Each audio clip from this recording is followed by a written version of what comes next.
ஒரு 5 மாசத்துக்கு முன்னாடி ஒரு குரங்கு ஒண்ணு வந்தது சார் எங்க வீட்டுக்கு. அது என்ன ஆயிடுச்சுன்னா, இங்க பறவைங்களுக்கு நான் சாப்பாடுக்கிறதுக்கு பார்த்து இங்க வந்து வேர்க்கலை அப்பின்னு போகும். ஆமா, குரங்கு ஒரு 5 மாசத்துக்கு முன்னாடி வந்தது.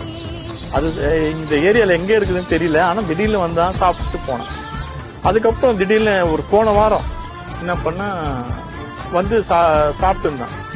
நான் கிட்ட போய் பார்க்கும்போது அவன் கையில ஏதோ குஞ்சிமா இருந்தது. நான் குரங்கு குஞ்சு தான் இருக்கும்னு சொல்லிட்டு நான் கிட்ட போய் பார்க்கும்போது அது ஒரு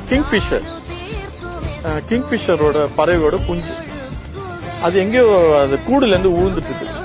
அதை எத்துன்னு வந்து அவன் அந்த சாப்பாடு இங்க பறவைங்களை நான் போறதை பார்த்துட்டு பறவைன்னு சொல்லிட்டு அந்த பறவையோட பேபின்னு சொல்லிட்டு அவனை இட்டுன்னு வந்து அந்த குழந்தை இட்டுன்னு வந்து அவன் மென்னு கிரஷ் ஆக்கி அவன் வாயில ஊட்டுறான் சார்.